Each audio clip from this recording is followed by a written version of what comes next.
Alors pourquoi la mesure du possible, et pourquoi ce récit? En fait, il vient d'expérience personnelle. Moi, j'ai travaillé pendant 20 ans dans une ASBL qui s'appelait le Caméléon Bavard, où j'étais d'abord animateur d'ateliers créatifs, de bande dessinée et d'art plastique.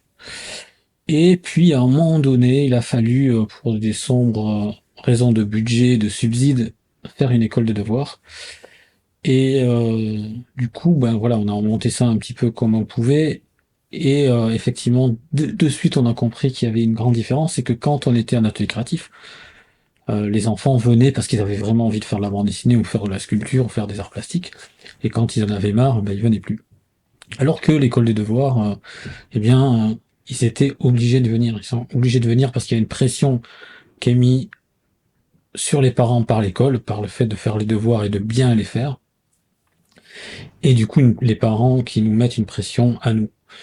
Euh, alors c'était aussi un dilemme qui était intéressant pour plusieurs choses. D'abord, parce que effectivement, on se rendait compte qu'il y a une sorte d'injustice dans les devoirs, puisque ça dépend de l'environnement familial. Il y a des enfants dont les parents ont le temps et ont les compétences pour les aider, des enfants qui doivent se débrouiller tout seuls, des enfants qui ont leur bureau, des enfants qui font leurs devoirs sur des coins de table avant la manger. Et donc l'école de devoirs était censée un petit peu redistribuer ces chances-là. Sauf qu'effectivement, on se retrouve avec des enfants qui sont fatigués, qui n'arrivent plus à compter, qui sont prêts à exploser. Et voilà, toutes ces difficultés-là, on a dû les gérer avec et on a dû se débrouiller. Et je me souviens, lors d'une réunion d'équipe, une animatrice, alors on parlait de petits problèmes qu'il y a eu avec la SBL qui était à côté de nous, qui se plaignait du bruit, parce que voilà, évidemment, si on met des enfants dans une pièce, ça fait du bruit. Et elle nous avait dit, il faudrait faire ça dans la mesure du possible. Et là, voilà, j'ai eu un déclic, j'ai vu cette expression qui était très banale, faire ça dans la mesure du possible. Peut-on mesurer le possible et si oui, comment quoi.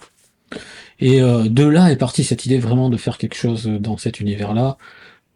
Alors je suis passé par plein d'étapes, un roman graphique de 150 pages, une petite BD en couleur de 48 pages. Et cette idée est restée, et en discutant avec Renato de cette idée-là, finalement, je me suis dit, ça sert à rien de faire une grande BD, on va juste peut-être raconter une après-midi en école de devoirs. Et la forme que le récit a pris, c'était plus une forme qu'on attache à l'illustration, c'est-à-dire des grandes images et du texte. Et, euh, et là, du coup, aussi narrativement, ça s'est détaché de, je sais pas moi, voilà, comme je l'ai expliqué, des trois actes. Voilà, tout s'est mis en place petit à petit. Une fois, que dire de ce récit qu'en tirer? Je trouve que voilà, il a pas du tout une intention pédagogique, d'expliquer ce que c'est une école des devoirs et surtout pas d'expliquer ce qu'il faut faire quand ça se passe mal. Dans le récit, on raconte une après-midi, il y a une fille qui est impulsive et qui à un moment donné explose et donc il y a un torrent de colère qui chiotte sur notre enfant et on essaye de les calmer, on essaye de faire en sorte que ça déborde pas de partout. Et donc voilà, donc on sait très bien en tant qu'animateur, animatrice que voilà, imposer de la colère ça marche pas, mais laisser les choses se calmer tout doucement, ça fait aussi du bruit.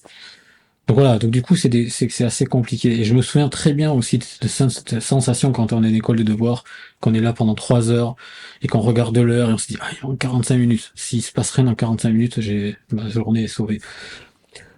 Et en sachant que plus on va se rapprocher de la fin, plus la proportion que ça explose, ça explose. Donc voilà, donc j'espère que les animateurs et les animatrices qui travaillent dans ce domaine s'y reconnaîtront.